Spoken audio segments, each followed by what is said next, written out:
الحمد لله الواحد القهار العزيز الغفار مقور الليل على النهار تذكرة لأولي القلوب والأبصار وأشهد أن لا إله إلا الله لك الحمد والشكر الممجد والثناء على النعم التي بها تستخصنا لك المن والفضل والفخر لك المن والفضل المؤبد ربنا ورحمن دنيانا يعلم أولي الدنا رحيما يخص المؤمنين بأخراه وأشهد أن سيدنا وعظيمنا وإمامنا وقدوتنا محمد صلى الله عليه وسلم الذي بلغ الرسالة وأدى الأمانة ونصح الأمة ومحى الظلمة وكشف الله به الغمة وجاهد في الله حق جهاده حتى أتاه اليقين فجزى الله سيدنا محمدا عن أمته ورسولا عن قومه وتركنا إلى المحجة البيضاء ليلها كنهارها لا يزيغ عنها إلا هالك وعلى آله وأصحابه الذين كانوا ينتسبون إلى جنب الله تعالى سجدا وقياما. أما بعد فيا عباد الله أوصيكم أولا بتقوى الله عز وجل وطاعته فلقد فاز للمتقون حيث يقول المولى سبحانه وتعالى إن للمتقين مفازا حدائق وأعنابا وكواعب أترابا. يقول المولى سبحانه وتعالى baada ya kumshukuru Mwenyezi Mungu Subhanahu na kumtakia ziada za rehma Bwana Mtume Muhammad sallallahu alayhi wasallam. Wapenzi wa Bwana Mtume Muhammad sallallahu alayhi wa alihi wasallam, nianze kuiasa nafsi yangu kabla ya kukuhusieni nyinyi, hususan katika suala zima la kumcha Allah tabaraka wa taala. Ndugu zangu katika imani, leo kabla sijataja unwani ya hutuba yetu ya leo, naomba nimuombe Mwenyezi Mungu Subhanahu wa Ta'ala kama alivyotujalia leo kukusanyika katika nyumba yake hii tukufu, tunamwomba akatukusanye kesho peponi pamoja na Bwana Mtume Muhammad sallallahu alayhi wasallam. Ndugu zangu Waislamu, pia kabla sijanukuu unwani ya hutuba yetu ya leo, naomba nijaribu kueleza ili tupate kukizungumza kichwa cha habari cha hutuba yetu ya leo. Ndugu zangu Waislamu,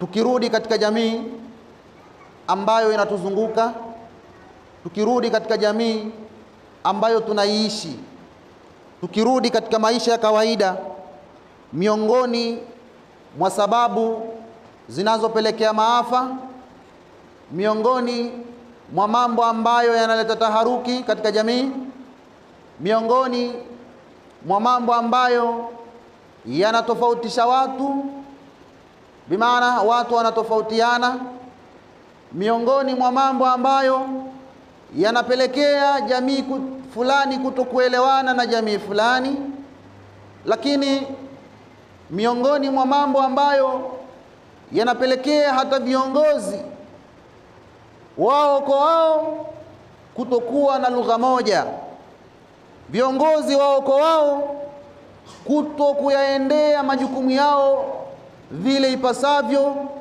Ni kwa sababu gani? Ni kwa nini? Yote haya yanakuja kuleta taswira ya mmomonyoko wa maadili, mmomonyoko wa maadili kidini, kitabia, hata katika nchi, hata katika idara fulani, hata katika majimbo fulani. Hii ni kwa sababu ya watu fulani kuto kutambua wajibu wao. Hii ni kwa sababu ya watu kutokutambua majukumu yao. Hii ni kwa sababu ya watu kutokuelewa nyadhifa zao, nafasi zao, madaraka yao waliojaaliwa na Allah tabaraka wa taala. Miongoni mwa sababu zilizoofisha jamii na taifa kwa ujumla ni watu kutokutambua majukumu yao. Lakini Mwenyezi Mungu Subhanahu wa Ta'ala, na kwa kunukuu Qur'ani ya Allah tabaraka wa Ta'ala, na hapo ndipo tutakapopata kichwa cha habari cha hutuba yetu ya leo, aliposema Allah jalla jalal, baada a'udhu billahi minash shaitanir rajim, inna aradna al-amanata 'ala as-samawati wal-ardi wal-jibal فأبين أن يحملناها وأشفقن منها وحملها الإنسان إنه كان ظلوما جهولا ليعذب الله المنافقين والمنافقات والمشركين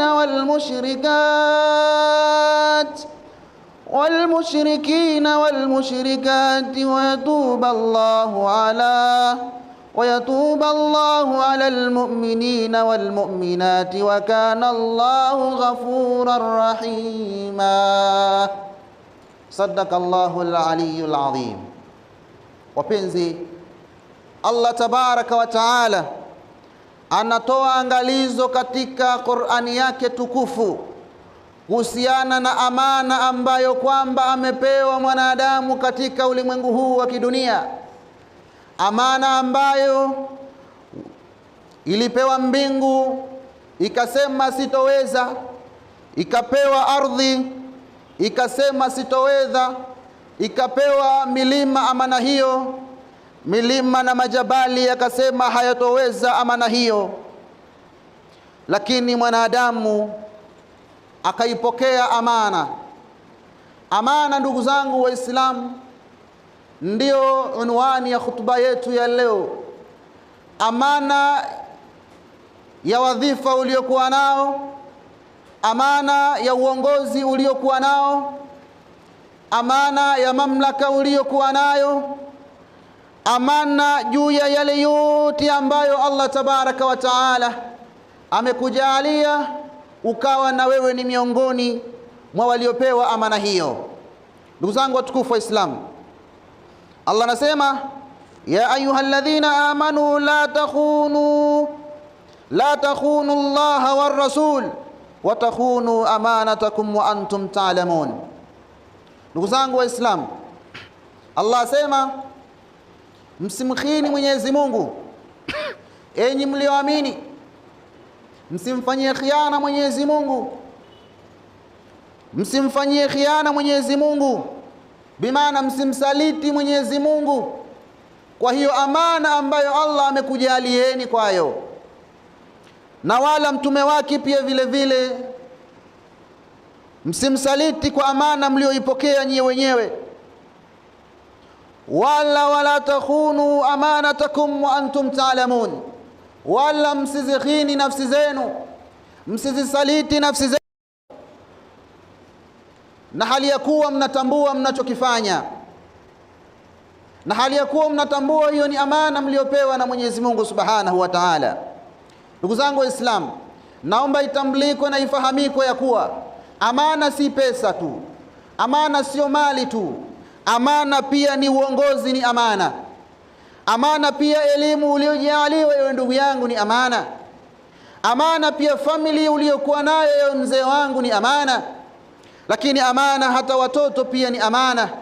Lakini ndugu zangu Waislamu, da'wa, kufikisha ujumbe wa Mwenyezi Mungu na mtumewe kwa waja wa Mwenyezi Mungu, hiyo pia ni amana. Ndugu zangu Waislamu, Allah anasema inna Allaha ya'murukum an tuaddu al-amanati ila ahliha, hakika ya Mwenyezi Mungu Subhanahu wa Ta'ala, hakika ya Mola anakuamrisheni mzirejeshe amana kwa wenyewe. Amana ambazo tutatambaa nazo katika jahazi la leo ni amana ya uongozi, ni amana ya wadhifa uliokuwa nao, ni amana ya madaraka uliokuwa nayo, ni amana ya sehemu ama sekta uliokuwa ama Allah alipokujalia. Hii ni dhahiri ya kuwa Muislamu anatakiwa ajue nafasi yake na atimize kwa uadilifu. Unatakiwa uijue nafasi yako na uitekeleze na uwajibike kwa uadilifu. Asema Mtume Muhammad sallallahu alayhi wasallama, asema bwana Mtume Muhammad sallallahu alayhi wasallama, hadithi iliyokuwa sahihi Bukhari kabisa, kullukum ra'in wa kullukum mas'ulun an ra'iyati, kila mmoja wenu, kila miongoni mwenu ni mchunga. Kila aliyekuwa mwanadamu juu ya mgongo wa ardhi, chini ya mbingu, hakika utambue nafasi yako kuwa wewe ni kiongozi. Haijalishi ni rais wa nchi, haijalishi ni waziri wa jimbo gani, haijalishi ni diwani wa jimbo gani, haijalishi ni baba wa nyumba, haijalishi ni mama wa nyumbani, haijalishi ni kaka kwa ndugu zako, haijalishi ni imamu wa msikiti, haijalishi ni wewe mjumbe wa nyumba 10, wala haijalishi ni nani ama mwenyekiti wa serikali ya mtaa. Chukua hiyo, hakikisha unacheza nafasi yako kwa uadilifu, hakikisha unapambania nafasi yako kwa uadilifu na umakini wa hali ya juu katika hali ya kutimiza wajibu aliokupa Mwenyezi Mungu Subhanahu wa Ta'ala. Amana, amana ndugu zangu Waislamu. Kiongozi ataulizwa, baba utaulizwa, mama utaulizwa, ewe kaka yangu utaulizwa, ewe rais wa nchi utaulizwa, waziri wa jimbo fulani, diwani, mwenyekiti wa nyumba 10, sijui serikali za mtaa, utaulizwa juu ya waja wako uliwaongoza vipi, waja wako uliwatendea vipi katika haki zao, waja wako uliwaongoza vipi katika uongozi uliokuwa na uadilifu ndani yake. Asema Mtume Muhammad sallallahu alaihi wasallama kuhusiana na kukokoteza jambo hili liwe kuwa ni sehemu ya amana na ni sehemu ambayo mwanadamu inatakiwa utumie nafasi yako vizuri, na wala usije ukahadaika ukapoteza nafasi yako. Kwa nini? Asema Mtume Muhammad sallallahu alaihi wasallama, idha dhuyi'atil amana fantadhiri saa. Asema kabisa wazi wazi kuambia masahaba zake bwana Mtume Muhammad sallallahu alaihi wasallam, na mimi nanukuu maneno haya bwana Mtume Muhammad, ninakuambieni nyinyi waumini wa Masjidi Ridha ya kuwa ukipoteza amana subiri kiyama, ukipoteza amana subiri kiyama. Masahaba walipata chansi, walipata nafasi ya kumuuliza bwana Mtume Muhammad sallallahu alaihi wasallama, amana inapotezwa vipi? Amana inapoteaje? Masahaba walimuuliza bwana Mtume Muhammad sallallahu alaihi wasallama, amana inapotezwaje? Na nyinyi ilipaswa mniulize, amana inapotezwa vipi? Amana inapoteaje? Mtume Muhammad sallallahu alaihi wasallama hakuwa mnyonge, kwa sababu yeye ndiyo mwalimu wetu, yeye ndiyo kiongozi wetu. Alimaliza hadithi hii kwa kusema ya kuwa idha usida al-amru ila ghairi ahlihi fantadhiri saa, endapo jambo litakapowekwa kwa wasiokuwa na sifa za jambo hilo, endapo viongozi watakapokasimiwa kwenye uongozi ambao hawana sifa za kustahili kuwa viongozi katika madaraka hayo, fantadhiri saa, tusubirini kiyama tu.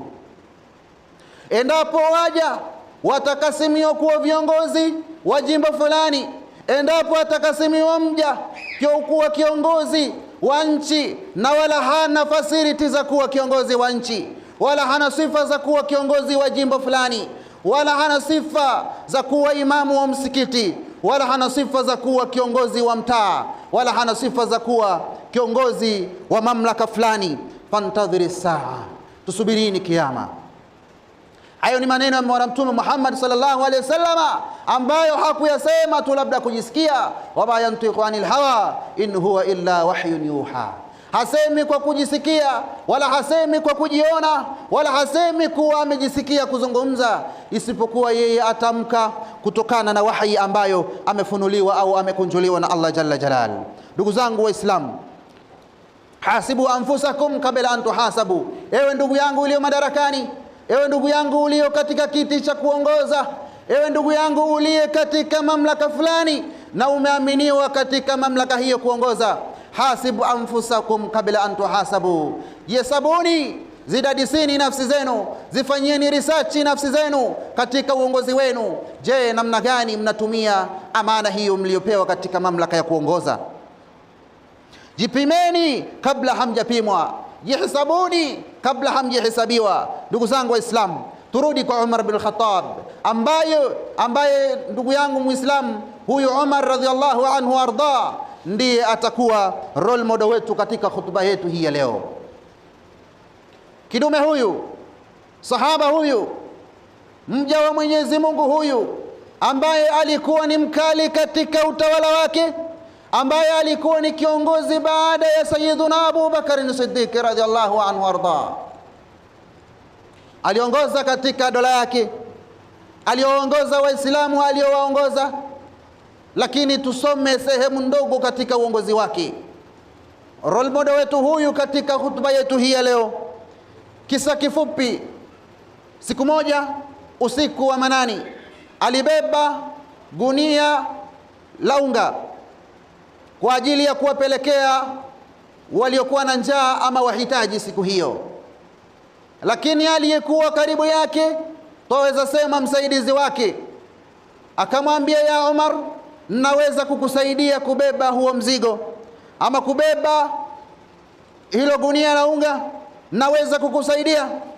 Sikiliza majibu ya hekima juu ya kiongozi huyu. Sikiliza mazungumzo aliyoyazungumza Sayyiduna Umar. Alafu na wewe uliye madarakani, na wewe uliopewa amana, na wewe uliopewa nafasi ya kuongoza sehemu unayoiongoza, je, na wewe unatumia mamlaka yako vizuri? Sayyiduna Umar radhiallahu anhu warda alimjibu kwa kumwambia sahaba huyu, je, nikuulize swali, hivi utaweza kunipokea ama kunisaidia kubeba madhambi yangu siku ya Kiyama? Utaweza kunisaidia kubeba madhambi yangu siku ya Kiyama? Sahaba yule alijibu kwa unyonge, sitoweza, ewe mja wa Mwenyezi Mungu Subhanahu wa Ta'ala.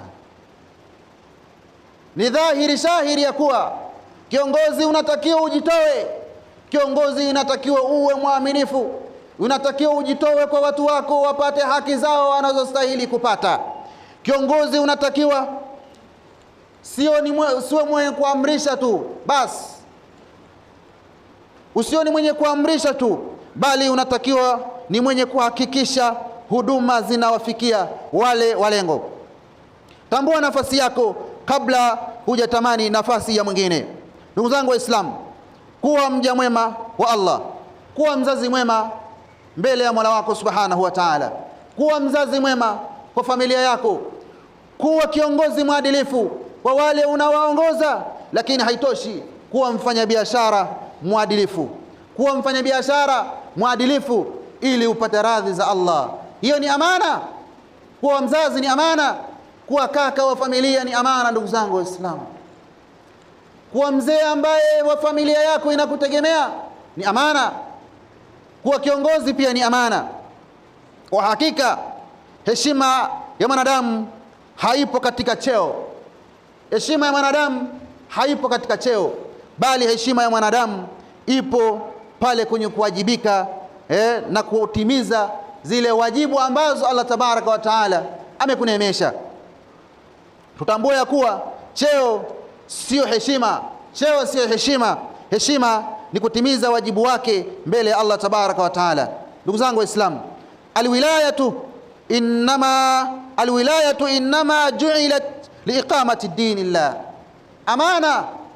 Amana uliopewa ni sehemu ya kutimiza amri za Mwenyezi Mungu Subhanahu wa Ta'ala, ni sehemu ya kuhakikisha dini ya Mwenyezi Mungu Subhanahu wa Ta'ala inasimama. Amana uliopewa ni sehemu ya kuhakikisha wale wote unaowaongoza wanapata manufaa wa tahqiqi masalihi ibadi, na kuhakikisha Wale wote wanaokuzunguka wananufaika na uongozi wako, na sio kulalamika kulingana na uongozi wako, na sio kujuta kukuweka madarakani, na sio kujuta kukuweka sehemu waliokuweka. Ndugu zangu Waislamu, tuzidadisi nafsi zetu, tuzihisabu nafsi zetu, tuzifanyie research nafsi zetu, ili tuweze kufanya yale ambayo tunastahili kuyafanya, na baada ya hapo tufanye yale yaliyokuwa mazuri. Baada ya kusema haya, namwomba Mwenyezi Mungu Subhanahu wa Ta'ala atujalie tuwe min alladhina yastami'una alqawla fayattabi'una ahsana. Nimwomba Mwenyezi Mungu Subhanahu wa Ta'ala atujalie tuwe miongoni mwa waja ambao tumepewa amana ya uongozi na tukaitumia vizuri amana hiyo. Nimwomba Mwenyezi Mungu Subhanahu wa Ta'ala, kama alivyotujalia kuwa na afya pia ni amana, tuitumie afya yetu katika kumcha Allah Tabaraka wa Ta'ala, uhakika wa kumcha. Lakini pia nimwombe Mwenyezi Mungu Subhanahu wa Ta'ala, kama ambavyo ametupa amana ya kuwa wazazi katika familia zetu, basi amana hiyo tuitumie vizuri. Kama alivyotujalia kuwa na amana ya sehemu katika jamii inayotuzunguka, basi Mwenyezi Mungu Subhanahu wa Ta'ala atujalie amana hiyo tuitumie vizuri. Fa idha quri'a al-Qur'anu fastami'u lahu wa ansitu la'allakum turhamun. Wa qala 'azza min qailin 'alimin fa idha qara'ta al-Qur'ana fasta'idh billahi minash shaitanir rajim.